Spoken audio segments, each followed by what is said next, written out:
Hello, everybody.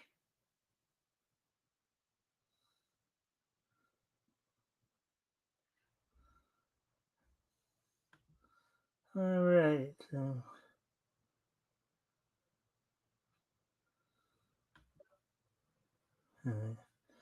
So, welcome to the Mikestand. Today is Thursday, September 4th, 2025.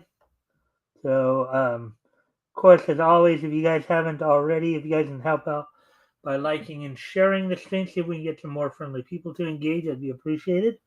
That goes for both my Rumble and my YouTube viewers. Anyways, and of course, as usual, give people a chance to come in before we get started.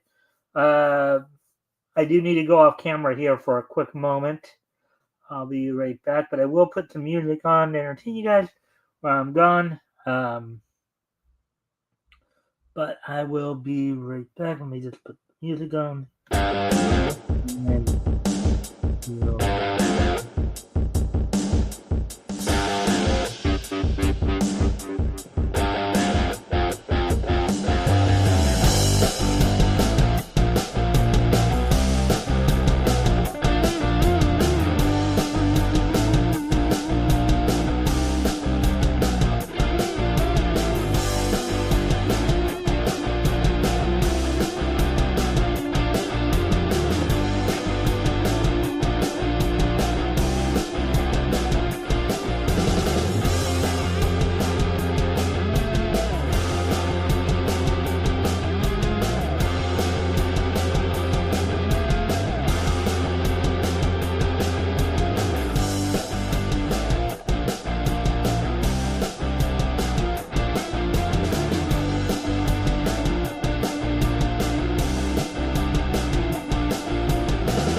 all right, I'm back. Sorry about that.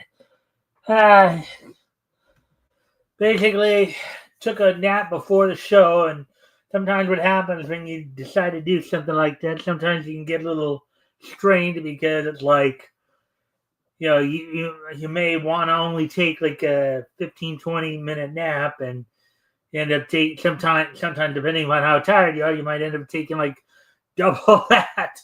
So that's basically what happened with me today. But with that, we're at the 5-minute mark now, so I'll talk about what's on tap for tonight. So tonight I got a couple articles I'm going to go over from Bleeding Fool.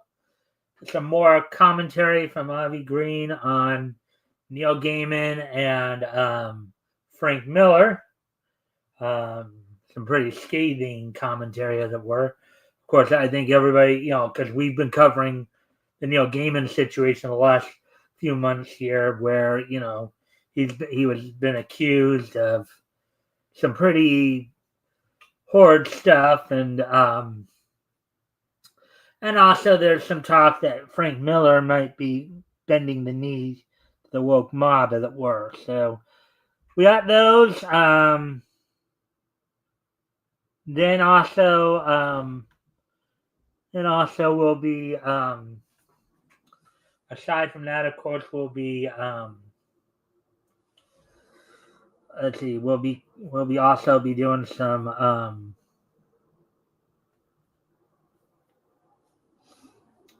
we'll also be doing some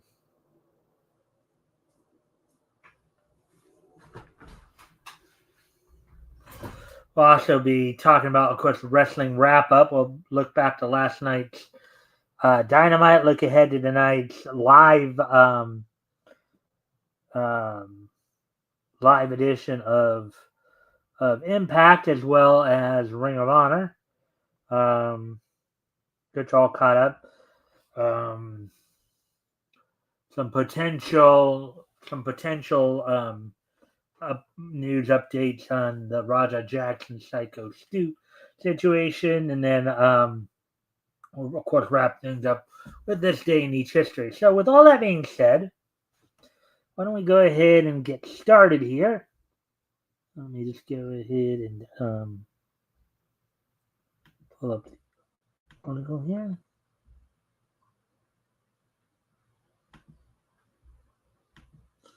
The articles.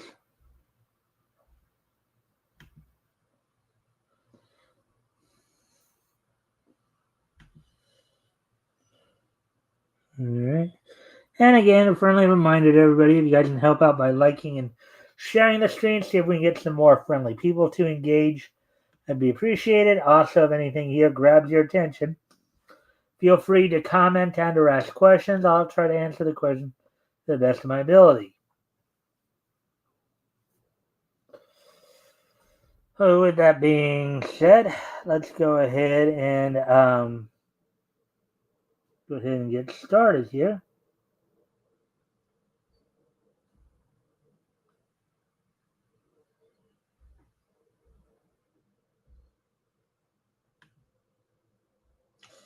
All right, so here's the first article we're going to do tonight.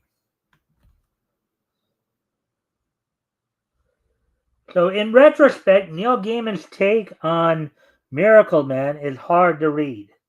Article by Avi Green, published September 3rd, which was yesterday, 2025. All right, so let's see what he's got to say on this one.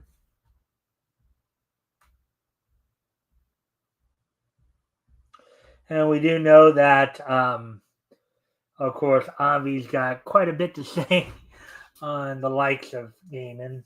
But let's see what this article is getting into. So, in this brief article on Diardia Ara,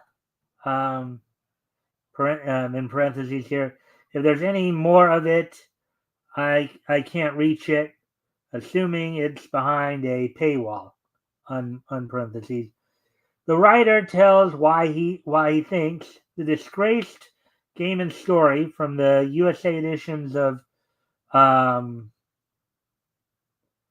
Miracle Man from the years of Eclipse Comics are now hard to read following the sexual assault accusations against the author. And again, at this point, there's still accusations. He has not been convicted of anything, so just bear that in mind. There are comic books with bad luck, others that seem cursed. And then we have, so this is from the article he's referencing here. And then we have Miracle Man. The publishing trajectory of this character is a fascinating nightmare that in some ways serves as a mirror to the structural problems and dysfunctions of the American and British comic book industries. Suffice it to say that the book, documenting the character's torturous publishing adventure, is titled Chalice Poison. The extremely long and incredibly complex story of Marvel Man and Miracle Man, in brackets here, Poison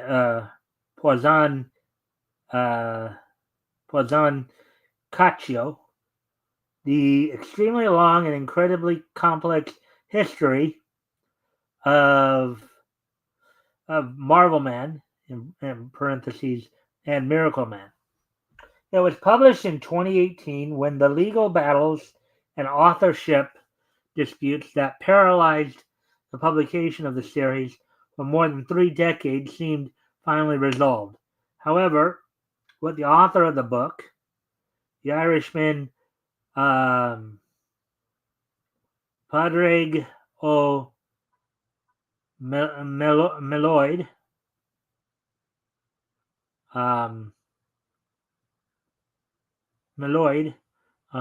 didn't know was that the most sordid and unexpected chapter in the story wound up being written in 2025 and would star Neil Gaiman.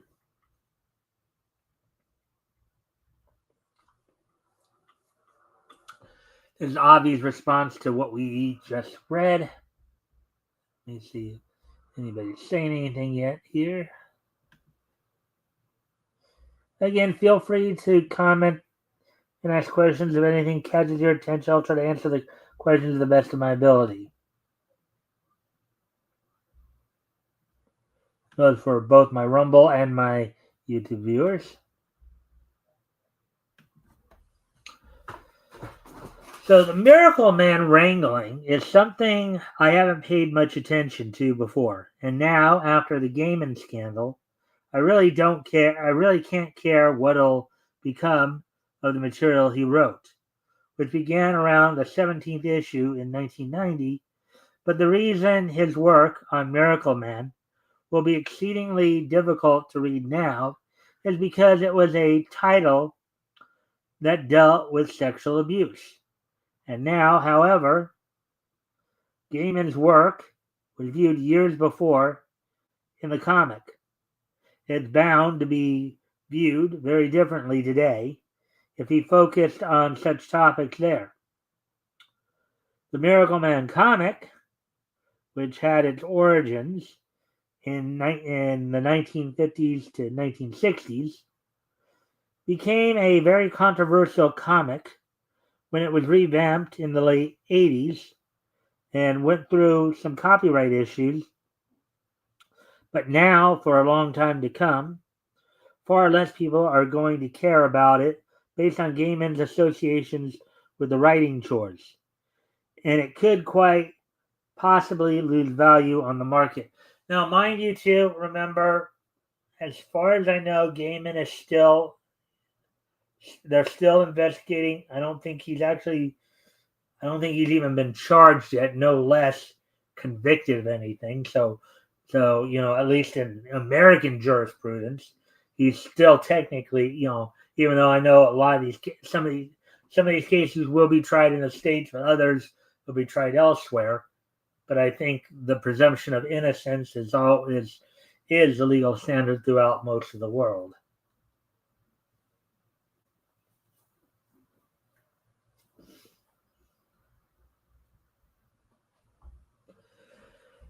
Now, since we're again on the subject, according to this recent report from the Leader Telegram in Wisconsin, Scarlett Pavlovich has dismissed Amanda Palmer from her lawsuit against Gaiman.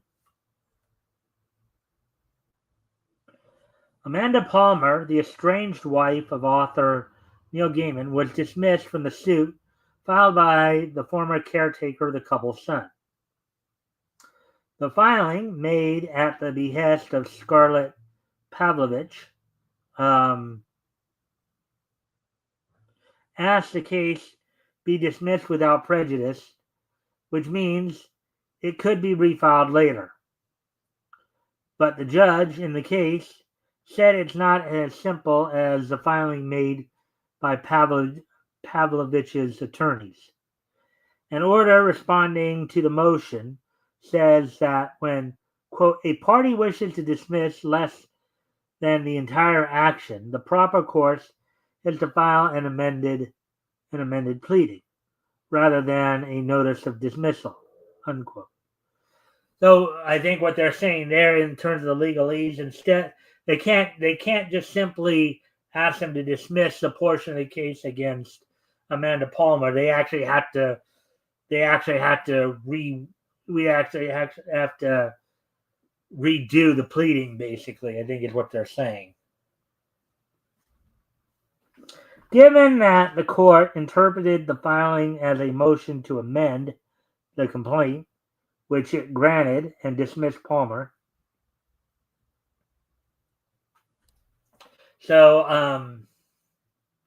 now this is an obvious response to what we just read. Presumably, an out-of-court settlement was reached between plaintiff and Palmer. So the focus is now upon the foremost defendant himself. Palmer should consider herself lucky for now, and we can only hope she'll keep her son away from Gaiman for the rest of their lives. The poor little guy will need a lot of counseling after what he was forced to witness. And then, from Winter is Coming, some are wondering if the finale to Good Omens, adapted from the novel Gaiman co-wrote with Terry Pratchett, will ever air, as it appears so far it still has yet to be broadcast. And this is back to the article here, or actually this is to the article from Winter is Coming, I guess. Following the allegations against Good Omens co-creator Neil Gaiman, the show's 90-minute finale is in a precarious position right now. In a recent interview at the Edinburgh TV Festival, as per Deadline, star Michael Sheen, who plays the angel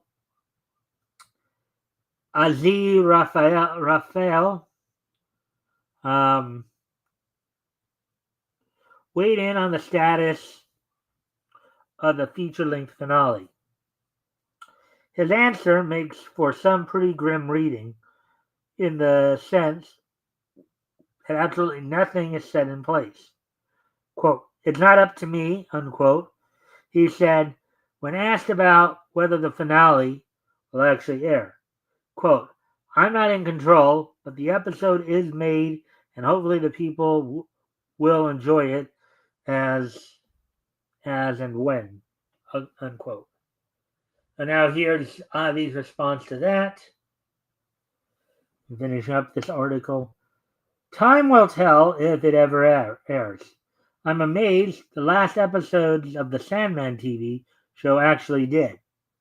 But if and when Good Omens finale does air, chances are many will lose interest, and it won't be surprising if some reviewers conclude it wasn't worth the wait anyway. There's a lot of tarnished, damaged properties in focus now. No matter the outcome, many will likely lose value on the market as time goes by, no matter what anybody thinks of them in the decades to come." So there we have it with that. So that was a decent sized article, not too long. Probably one of Avi's shorter articles, as it were. But anyways, so let's see. Before I do get to the next article, of course, I do need to step away for a moment to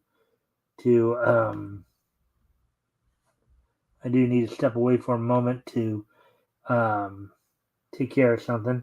But I'll put some music on to keep you guys entertained. I'll be right back.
All right, I'm back. All right, so a friendly reminder, of course, if you guys can help out by liking, sharing the stream, see if we can get some more friendly people to engage. That'd be appreciated. Also, if anything here grabs your attention, feel free to comment and or ask questions, and I will try to answer the questions to the best of my ability. So, with that being said, let's get on to the next article here. This one about Frank Miller. There's another Avi article. So Avi's busy this week. Over the last couple of days, with some commentary on some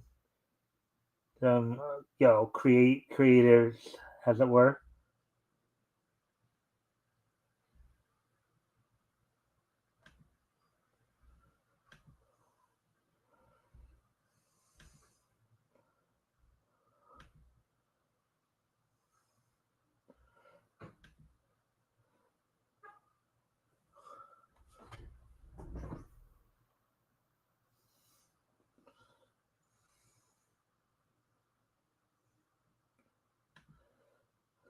All right. All right, so let's get into this article here then.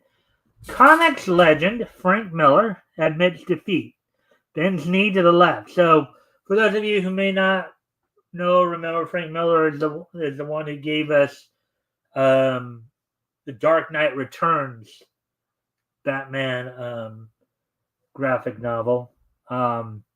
Article by Avi Green published today. So, here are a couple of quotes here, I guess, in regards to Frank Miller, American Genius. So, Stan Lee says, there's no bigger Frank Miller fan than yours truly. He's a writer, an artist, a director, and brilliant in all those roles. And then Neil Gaiman. Interesting how they have a Neil Gaiman quote here, too, with some of his controversial situation. For almost half a century, Frank Miller has been reinventing the nature of American comics as an artist and as a storyteller. Frank himself is modest and funny and bigger than anything he's made. All right, so let's see what's going on here. So, Down the Tubes gave some coverage of Miller's trip to a convention in Dublin, Ireland. So, Down the Tubes, I guess, is a news site or news outlet where his recent documentary, American Genius, was screened. And his 2011 graphic novel, Holy Terror, is also brought up, which he may have otherwise disowned, in a very sad example of capitulation several years back. Most eyebrow raising here is that he actually raises the issue of censorship. And this is now to the article that Avi's referencing. He also spoke about censorship, about how it's like being trapped, and how, quote, it's worse than anything. Censorship always achieves the opposite of what it intends to, unquote. He went on to say, quote, through the 1950s when they clamped down on every foreign entertainment we loved, the most subversive stuff in the world surfaced. This part is interesting to me as I am looking at Irish censorship of that time that relates to comics. Frank then reflected on entering the film business, and he was working on RoboCop 2, and he said, quote, I convinced myself this thing was going to win an Oscar, unquote, and how it was brilliant, and he would fix it in editing, and how, quote,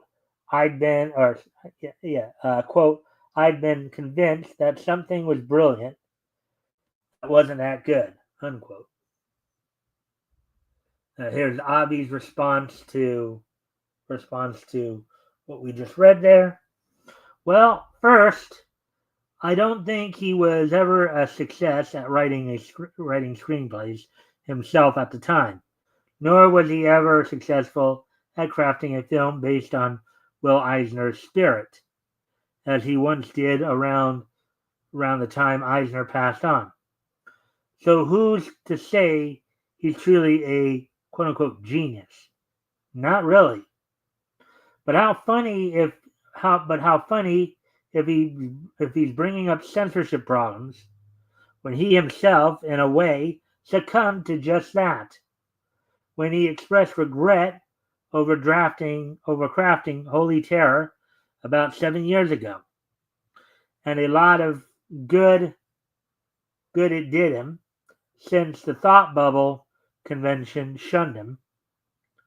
All that does is put a damper on his whole argument and suggests he's not very firm on his position at all. Wow, that's kind of a damning statement right there. Avi really knows how to bite. He really knows how to.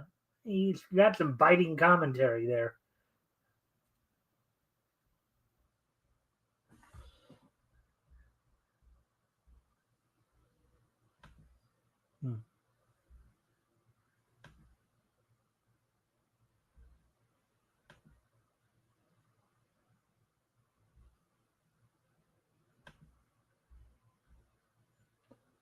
All right, so there's also the following claim that's bizarre. That was Avi. Now getting back to the article that Avi's referencing here. Dave Gibbons spoke about Martha Washington, and then Frank spoke about Sin City, the black and white crime comic, and how Dark Horse, quote unquote, didn't flinch, even though there were no superheroes, and which at the time was unheard of. We see a variety of authors, Williamson and John Romita Jr., talk about comics they worked on with Frank, and there is discussion about original art. Now back to Avi's commentary here.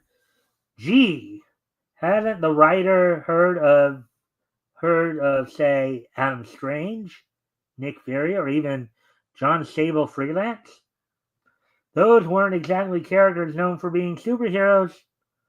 Why even the Warlord and Omega Man and Omega Man um, could be considered non-superheroes within such a universe. Even Marvel's New Universe line, short as it was, may have had characters who weren't superheroes either. We could even add the G.I. Joe and Transformers comics. Those aren't superheroes by any stretch either. Um, no matter how close they came to having similar adventures. Now here's more about the documentary. Back to the article here he's referencing. The film pivots to the 21st century and after the events of 9/11. One of the narrators explains how he, quote, used nails to scrape the ink into the page um, because he had such a visual visceral response to everything that happened during 9/11, and this was one of his first expressions of his anger and pain, unquote, we are told. Quote, I was still breathing in the stink, unquote, quote unquote, says Frank Miller, visibly emotional, quote, of concrete, glass, and human flesh, unquote, and how immense it was going through a, quote, darkness, a sadness, and horror, unquote. Quote, it turned into rage later, unquote.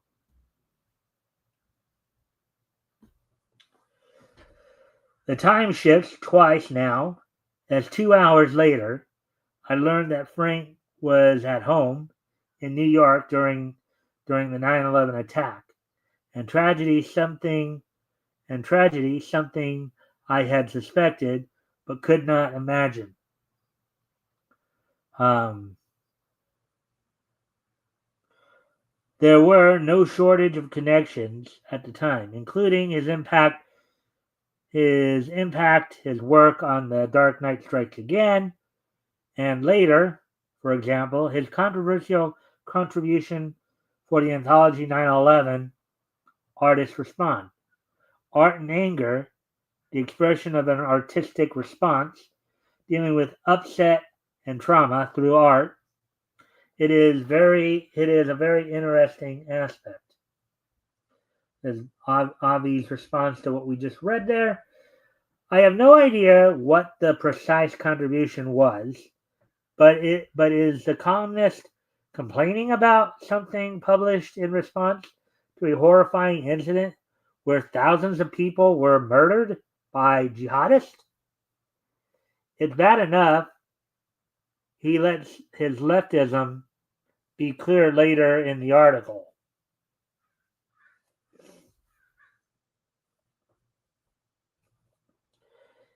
Now we have to hear something's wrong with contributing to what one would think was meant to be a tribute to the victims. Though, as I'm aware, at least one special published around that time did contain left-wing messaging, and it's chilling now to wonder if Miller did anything similar because, as revealed by the following, so back to the article that Avi's referencing here.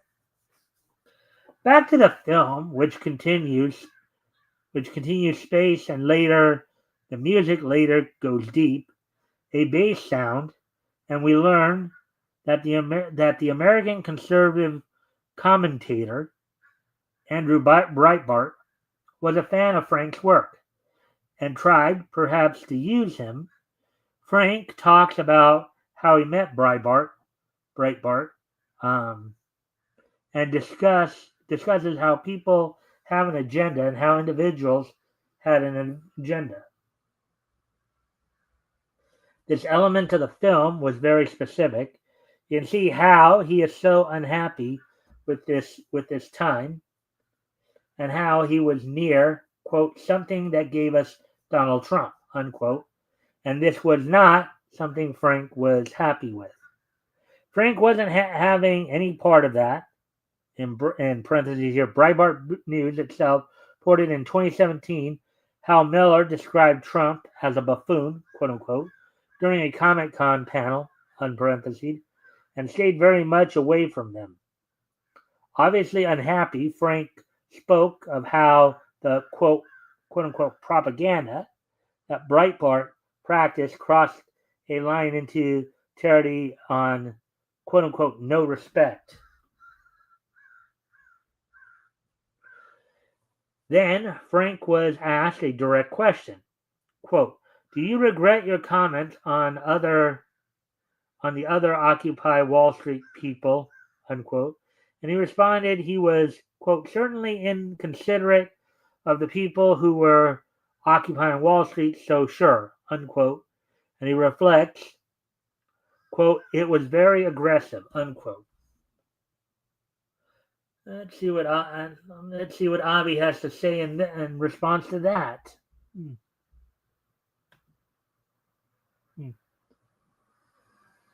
And again, if you guys haven't already, you guys can help out by liking and sharing the stream. See if we can get some more friendly people to engage. That'd be appreciated. Also, if anything here grabs your attention, feel free to comment and or ask questions, and I'll try to answer questions to the best of my ability. Alrighty then. So this is Avi's response to what we just read. It's already old news. He sadly backtracked, but what's really bizarre is that at the time he first made the condemnations, he never provided even a single article link to back up his accusations. Let's take this report and also this one as examples. So these are links to particular articles, but why didn't he direct anybody to check those out? I never understood that at all. If anything, Miller's retraction sounds like a frantic effort to mend fences with fellow leftists when he didn't have to. And that's another huge problem. He didn't have the courage to part ways with them. I guess being famous was far too important to him than just. Well, the thing is that Frank Miller would have remained famous even without his leftist cohorts, because basically people who are fans of his work would have probably been fans. No, I think if he had stood up to his leftist colleagues, as Avi would put it here, he would have been able to. He would have probably garnered a lot more respect from his fan base. I'm sure they would have backed him up, but again, we may never know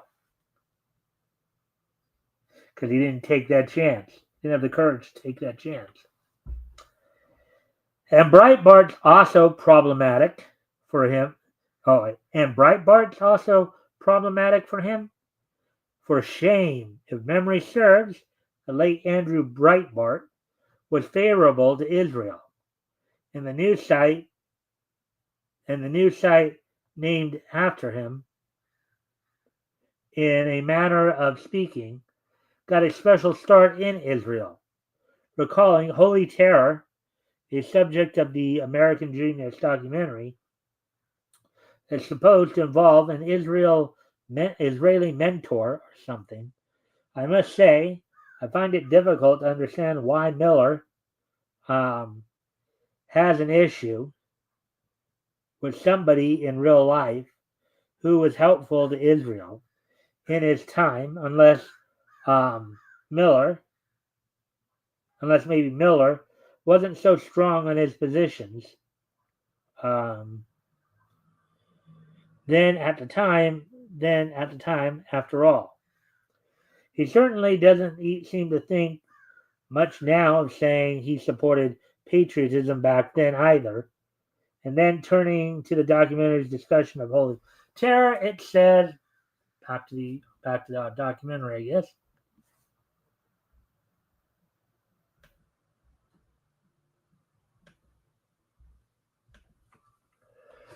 The film then switches to footage of what I would consider right-wing television, championing his controversial project Holy Terror. The film purposely showing its impact in that regard, feeding the Islamophobic hatred that some people harbor, recognizing an aspect of Frank's past work that I had not expected to see.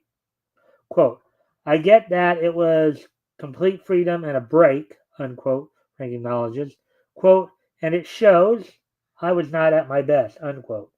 The decision moves to actors and film aspects, but then comes back to Frank and he says how he was processing a large, quote, amount of alcohol without being aware of what I was doing, unquote.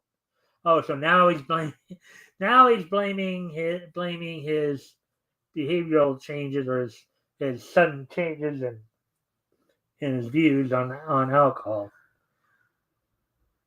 Granted, why it is true that alcohol does have a tendency to warp your mind a bit, that may be a little bit much to like try to hide behind it in this case.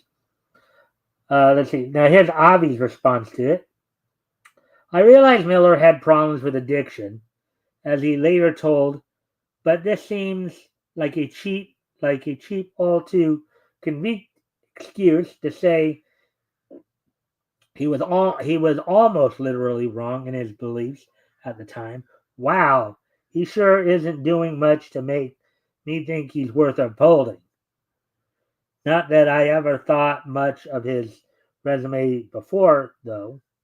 Recalling graphic novels like Sin City seemed to comprise the bulk of his output, and hardly anything could be described as optimistic. That's decidedly one of Miller's biggest problems and why he's unfortunately overrated.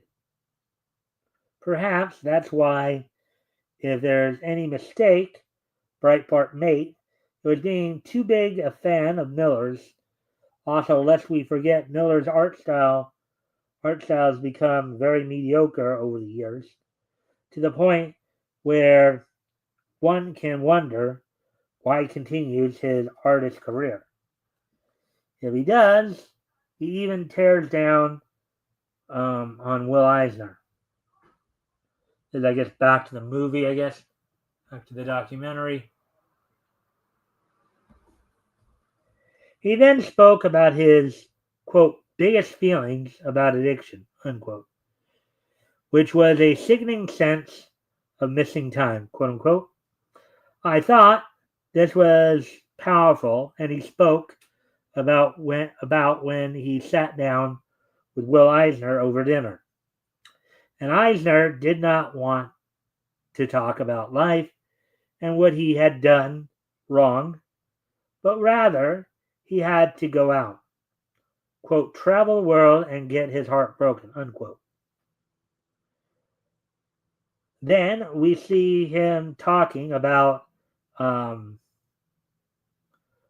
he loves people who tell, quote unquote, heartrending stories, and how some people he admires have made, quote, terrible and tragic mistakes, unquote, and how he has to, quote, learn from them to learn the true nature of life and what success is, unquote. Now here we get Avi's response to what we just read there. One can only wonder if he believes Eisner made a mistake to research Islamic anti-Semitism, as he did when he was developing his last graphic novel, The Plot. Miller certainly lets down Eisner's memory with his defeatist position, that's for sure. What Miller says here about Eisner sounds rather forced, like he's looking for an opportunity um, to rip down um, um, on a guy I thought was a respectable mentor, um, and recalling the disgraced Neil Gaiman was a contributor to the documentary. Does Miller come to terms with how Gaiman made mistakes? Who knows? It's shameful how he clings to friendship with otherwise unreliable figures, and recalling he wasn't credited to a letter written by Batman specialist in support of the Israeli family of an infant who was murdered by Hamas jihadists. One can only wonder, is Miller really that cowardly? He couldn't add his name to the list? Assuming the Wyman Institute asked him. That's not helpful at all. What's he, quote unquote, learning then? The discussion of the documentary continues. So back to the documentary here. Frank Miller, American Genius, is definitely not a piece of propaganda, as it goes to the weaknesses and failings that have occurred to Frank, which I had not anticipated. Issues which were discussed included his alcoholism and its effect on him, his anger in the graphic novel Holy Terror, and his take on the Occupy Wall Street movement. I wasn't aware that during that darker phase of his life that Breitbart and Steve Bannon had become somewhat enthralled and desired to be aligned with Frank. The film was not afraid of addressing parts of Frank's life that one would be ashamed of, and I felt that this film was prepared to probe and ask hard questions. It was reflecting on what had happened, and Frank came across as quite remorseful about what had occurred and repentant.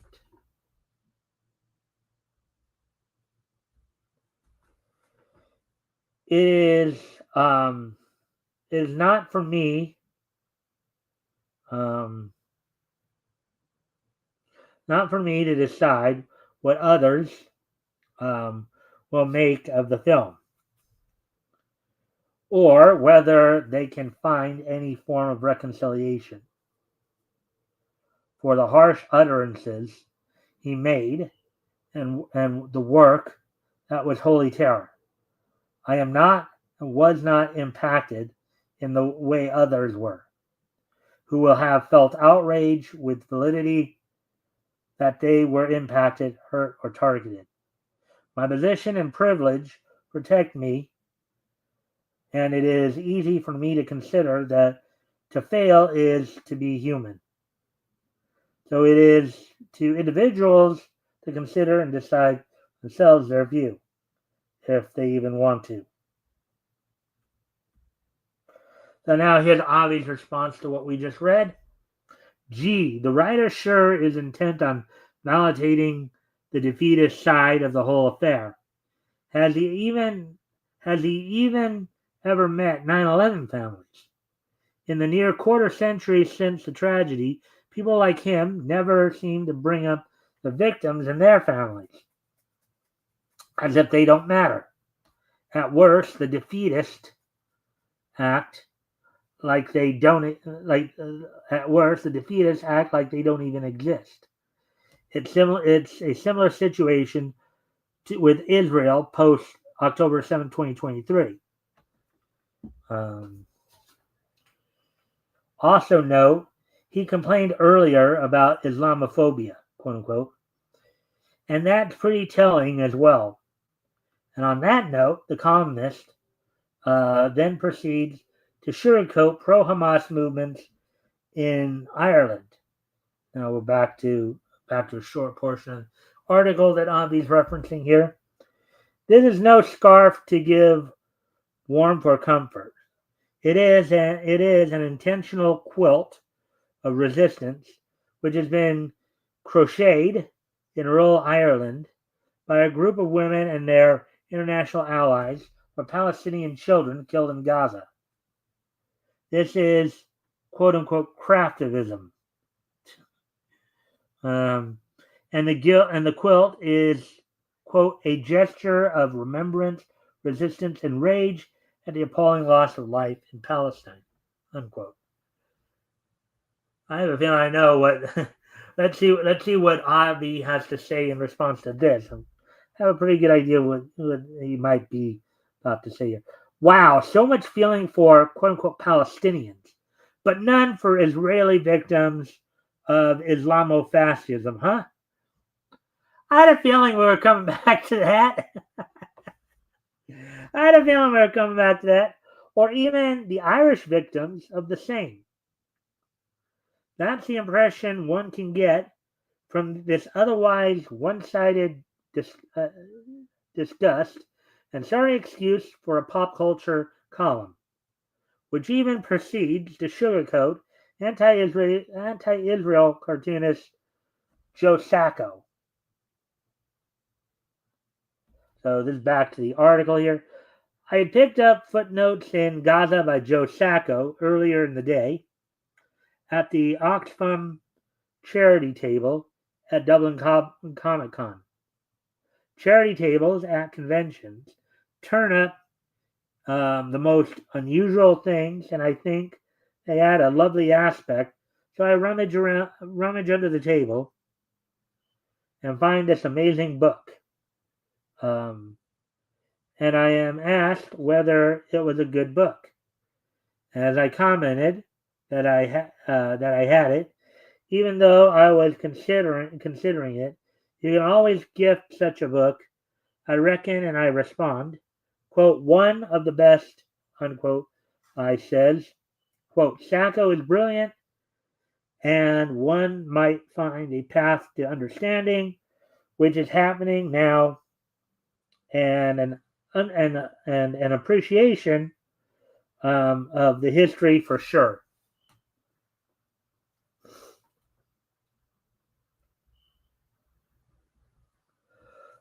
Oh yeah, this is obvious response to what we just read. Oh yeah, Sacco's a pure god, but Jerry Siegel and Joe Shuster are nothing.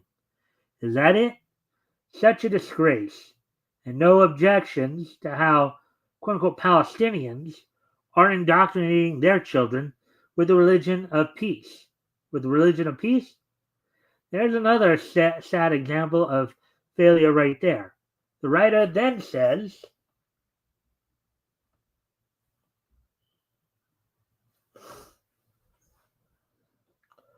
I am back in the room with Frank and many fans, and I have three questions in mind. I have mentioned to comic reading pals over the years that I have these questions for some time, that I wanted to ask them of him long before I knew he would be in Ireland.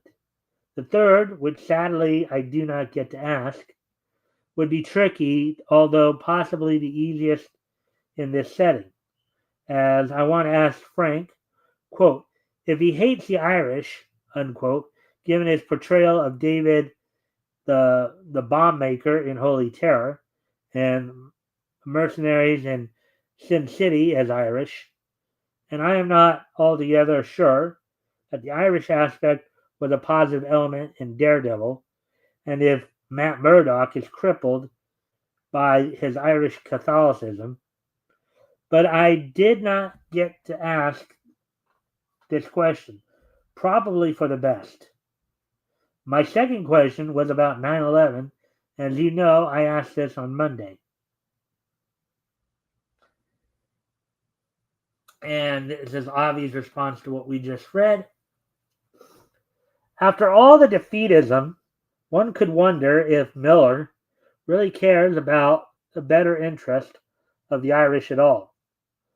Though, an even better query is whether the columnist does, after all, does, after all, Ireland's gone through, and even British at the hands of the religion of peace, which the Gazans he speaks of adhere to, and many of them even kept Mein Kampf in their houses.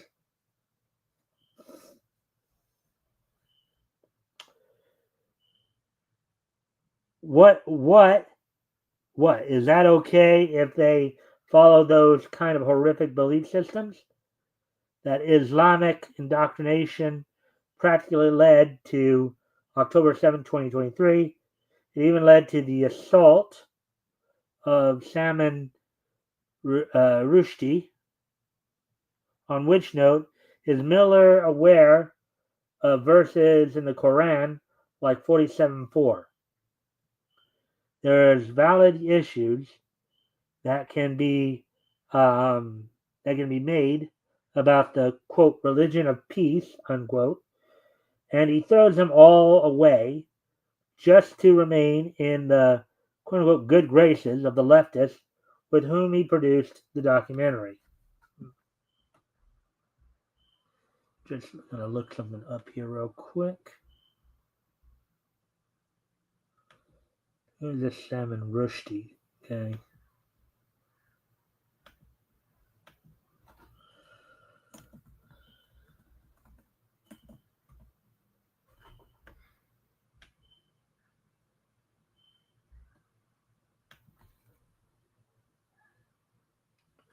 All right.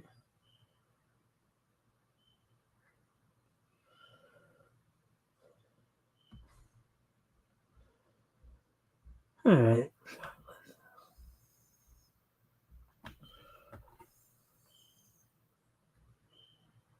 So continue on with the article here. Continue with Avi's commentary here. In the end, I'm very disappointed with Miller, who appears to have made use of the American Genius documentary as a means of groveling for all the wrong reasons. Mike Barron and Chuck Dixon, by contrast, will likely never get a documentary about their careers by contrast, and as for the Down the Tubes news site, it's more like down the drain, seeing how far left their approach really is. So, what business do they have speaking for the medium, anyways? Anyway, Miller has at least a few allusions to World War II in his writings, and his standings today end up making them look like a joke. Does he also think communism isn't worth protesting?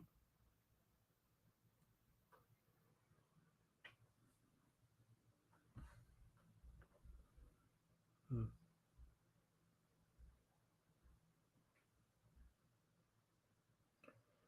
Yeah, Avi's got quite some damning statements here, to say the least.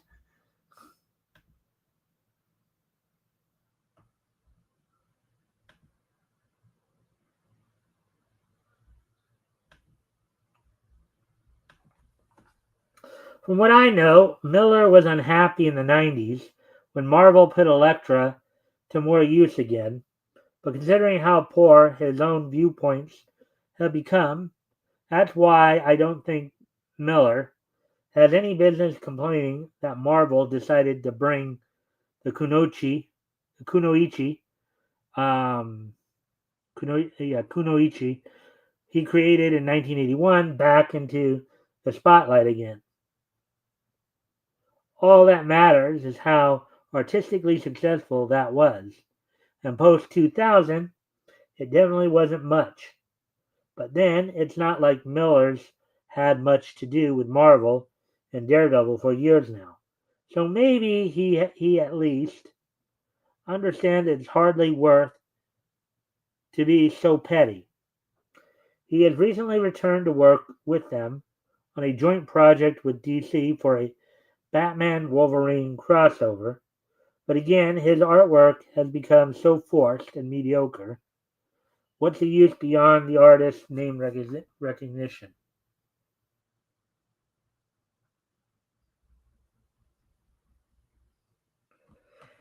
And that's got to be a problem with how that comic being sold too. Just upon that, Miller's the illustrator, but that alone doesn't guarantee artistic success. Even story wise, all that aside, my problem with Miller again is that he's the kind of creator who's far too obsessed with all that's dark, yet when a serious issue like Islamic terrorism comes about, he turns defeatist, as is already old news. Now, granted, Avi himself has acknowledged it being Jewish, and he actually lives in Israel. So that's, of course, coloring his commentary here. When it comes to brighter storytelling, there's very little of that in Miller's resume. As again, it's just so obsessed with making use of Batman for reasons increasingly pointless.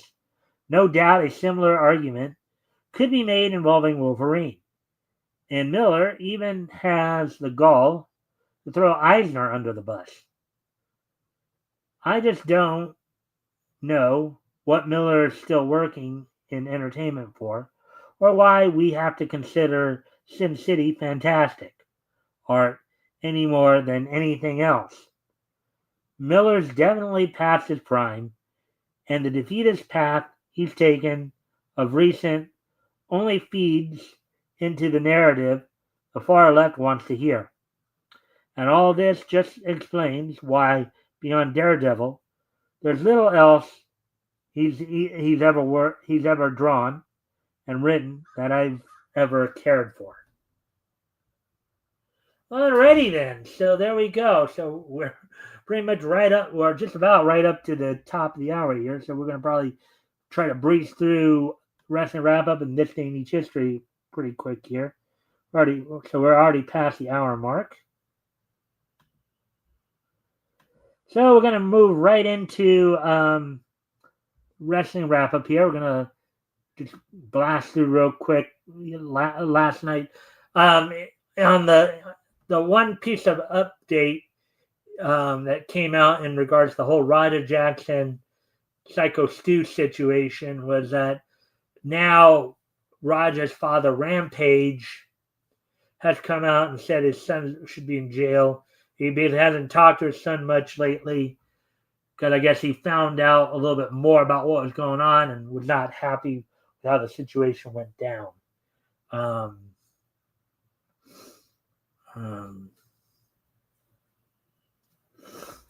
So that's basically, and there is some thought that maybe an arrest is pending. So that's all on that part of it. So let's go ahead and take a look back at last night's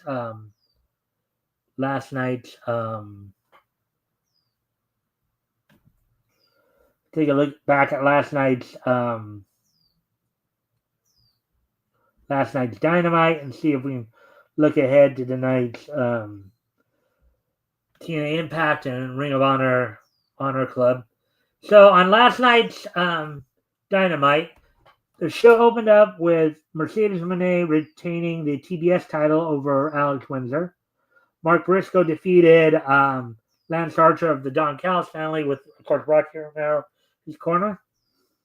In a match for the AEW World Tag Team titles, Brodito of Ring of Honor World Champion Bandito and Brody King retained over the Death Riders duo of Claudio Castagnoli and Wheeler Yuta. And the main event saw an 8-man tag match of Don Callis family duo of Josh Alexander and TNT champion Kyle Fletcher teaming with the Young Bucks, Matt and Nick Jackson, to defeat AEW World Champion Hangman Adam Page, Jet Speed of Speedball Mike Bailey and the Jet Kevin Knight, and Kenny Omega. So that that's all we got on there. Now let me see if I can find some. Let's see if we can find out anything about tonight's Impact. Tonight's Impact is a live broadcast from Minneapolis, Minnesota.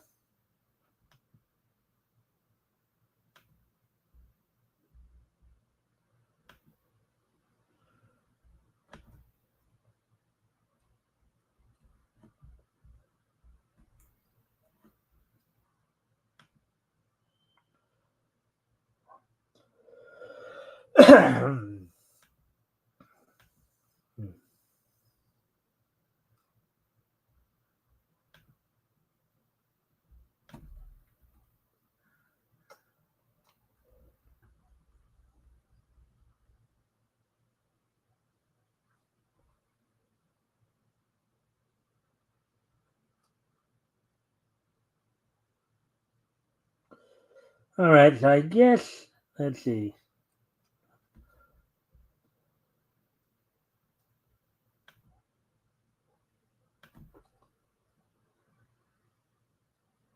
So tonight's live broadcast of TNA Impact comes from the Armory in Minneapolis, Minnesota, with, of course, Tom Hannafan, Matthew Rainwell on commentary. Thus far, the matches signed for tonight thus far. Frankie Kazarian will be taking on Matt Cardona in a one-on-one match. In the number one contenders triple threat match for the TNA Knockouts World title, Danny Luna set to face Indy Hartwell, and they're set to face Jody Threat in a match that was, of course, set up from a fallout from last week's Impact. And the main event, it looks like for the main event, a mixed six-person tag match with Mara Sade teams with TNA World Tag Team Champions, the Hardys, Jeff and Matt Hardy, taking on Order 4 of Tasha Steelz and the good hands of Jason Hotch and John Schuyler. They'll have Agent Zero in their corner. Now we'll take a quick peek at what's going down on tonight's Ring of Honor. Ring of Honor Honor Club on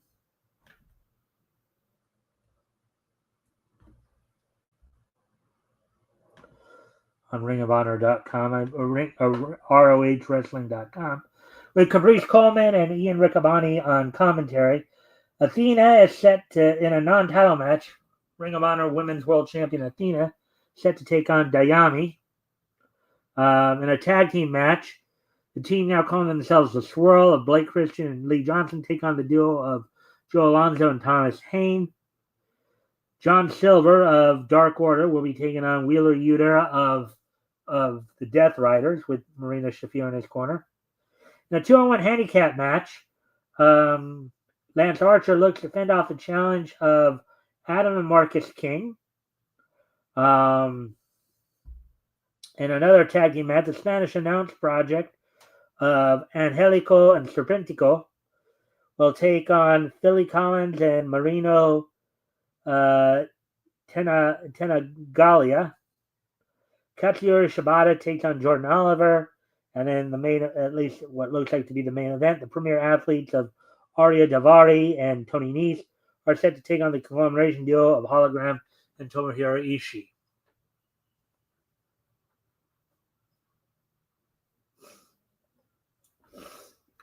So now with all that being said and done, we're of course done with that now. So now we're going to head right into the this day in each history. As today is Thursday, November the 4th, 2025. Let's go ahead and get ready to take a look back.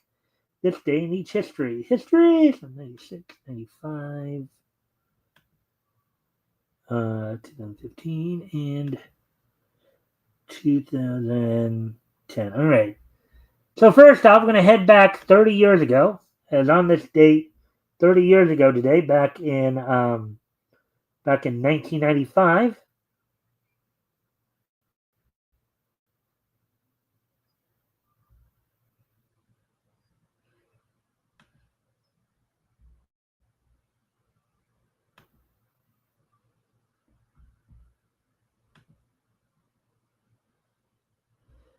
All right, so back in 1995 here, the premiere episode of WCW Nitro took place on this date back in 1995. Took place in the Mall of America in Minneapolis, Minnesota. This, of course, these initial versions of Nitro were all live 1 hour showed with Eric Bischoff, Steve Mongo McMichael, and Bobby Heenan on commentary, with Heenan and Mongo not liking each other, of course. Of course, among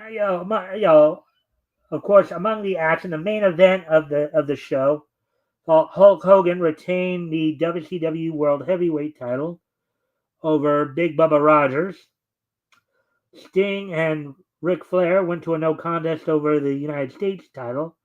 Flying Brian defeated Jushin Liger in a cruiserweight match. And this debut episode also saw the return to WCW of Lex Luger after having been gone the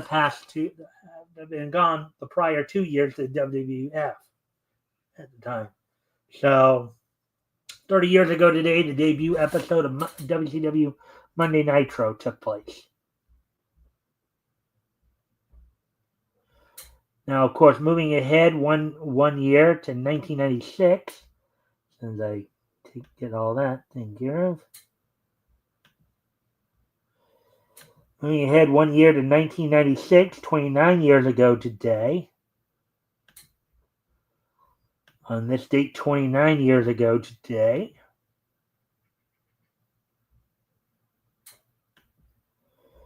the fifth and final issue of Age of Reptiles: The Hunt from Dark Horse went on sale on its date back in 1996. It sold for $2.95 for 32 pages. Part 5 of the Hunt storyline, written and drawn by Ricardo Delgado, with coloring done by James Sinclair. The fifth and final issue of Age of Reptiles: The Hunt from Dark Horse Comics went on sale on this date back in 1996, 29 years ago.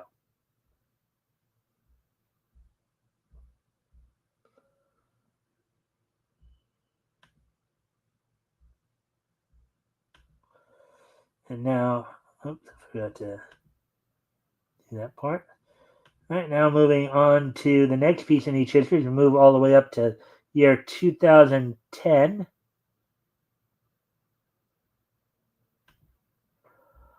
On this date in the year 2010,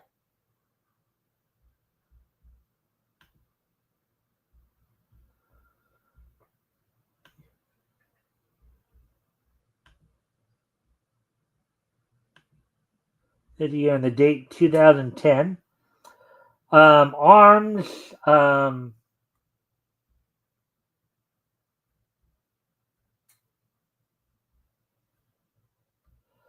the premiere of Arms, Hyaka Ryoan Samurai Girls, known here in the States as Samurai Girls, premiered on Japanese television on this date back in 2010. So 15 years ago today, Arms Samurai Girls premiered on Japanese television on this date back in 2010. Now getting ready to move ahead to the year 2015. 10 years ago today. On this date, 10 years ago today,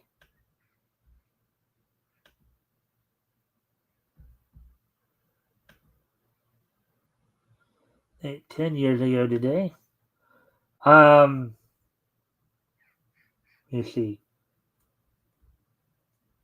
Distributed by Paramount Pictures, Starburns Industries, Anomalisa premiered in theaters, I believe, on this date back in 2015. Anomalisa is a 2015 American adult animated film directed by Charlie Kaufman and Duke Johnson, from a screenplay by Kaufman based on his 2005 audio play of the same name. It explores the Frigoli delusion, a term Kaufman used as a pen name for himself. It incorporates elements of psychological drama, romantic comedy, and self-reflexive fiction.